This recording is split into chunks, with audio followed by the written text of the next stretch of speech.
I got an amazing question from one of my adult learners. She was wondering, what would be my advice for her first tournament with notating. So I figured I'm gonna just go over chess notation and I'm gonna do it with a game. So here we go. Chess notation. So first thing is first, let me show you my little chart here. If moving a piece, you're going to need to use the capital letter for it. You can look here in this chart. So rook, a little castle cute rook here, you'll notate with an R. Bishop, a capital B.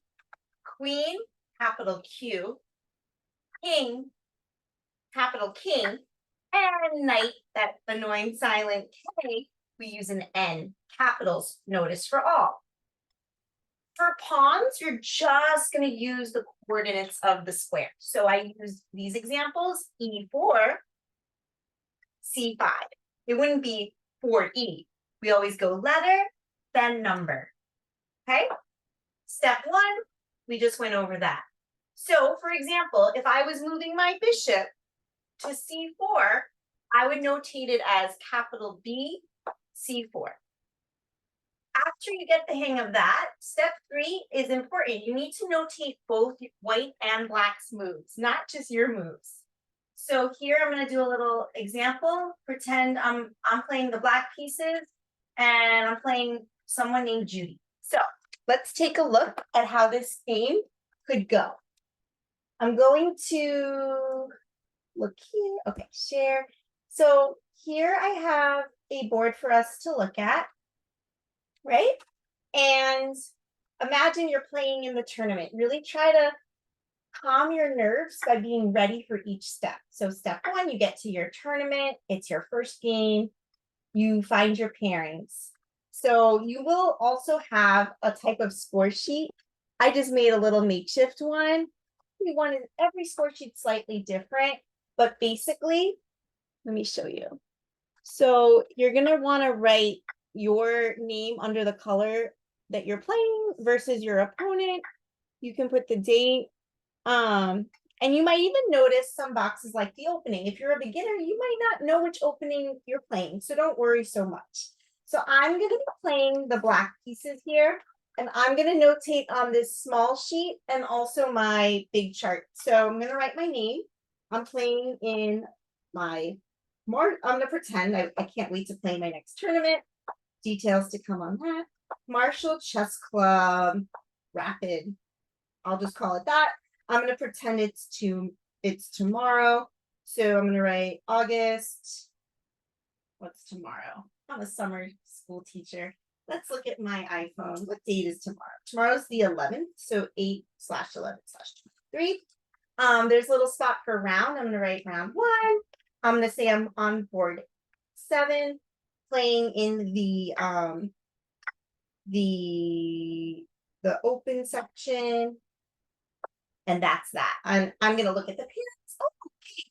I'm on board 7. I'm playing the black pieces. I like to write my name in the place where I'm playing. So I'm gonna write Laura, and then I'm gonna look. Okay, pretend I'm playing someone named Judy. She's playing white. I'm playing the black pieces this round. If you notice, most score sheets go to move 50. I just put a few there, okay? Just to get the hang of it. So let me make sure I have something that you can see here. I'm going to kind of do that. Okay, so good luck and press my clock. With a clock, it's very important you use the same hand to make your move and press your clock. So you can't just like move E4 and then press with the other hand. No bueno. You must go move my pawn and press my clock. Good luck. And she plays this move. Why don't you pause the video here and tell me what I should write for the first move here? What did Judy play? Well, she moved a pawn.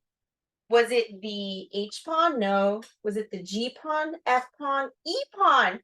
So I'm going to write a small e. Remember, pawns are just coordinates, letter, a lowercase letter, and a number. So E, And let me see if I can move this a little closer. Yep. So E, and then what number is that pawn? Like, what do I add to the E? You said 4? Perfect. Even though I'm playing the black pieces, I must notate both moves. I'm going to respond with this move. Why don't you take a moment and think, what would you write for my move here? If you said little E5, you are correct. Okay, and then this is the move she plays against me. Okay, I'll think aloud here. I know a piece moved, the queen moved. What letter should I use for queen? Q. Small or large? A large, an uppercase queen. So queen, and where did the queen land? Can you find the letter and the number? Pause the video and try to write this down on your score sheet. You found H5, that is perfect. Oh, she's attacking my, can't help but put a little stuff in here, little teaching. So I'm going to defend my pawn. This one's a little tricky. What moved? Ask yourself. And where did it go? Oh, my knight moved. So what's the letter for knight? It's not K, because the king gets the K. I'm going to write capital N. Pause the video as my little kids in the background go, and think about how you would write that. Knight to C6. Give us a moment. This is my knight. Aubrey, can you help Alex? Mommy's teaching some chess. Okay. Next. Oh, look at the move Judy plays. We're almost there. What moved? Bishop. So bishop has a capital B. I'll also show you on the notation. Obviously, when you're notating, it's going to be on this. I'll show you at the end what that looks like. I'll kind of fast forward here. Nice. Bishop C4. Uh-oh. Too much going on in my house, and I miss making one. Happy with bishop C5. And can you find the checkmated one for white?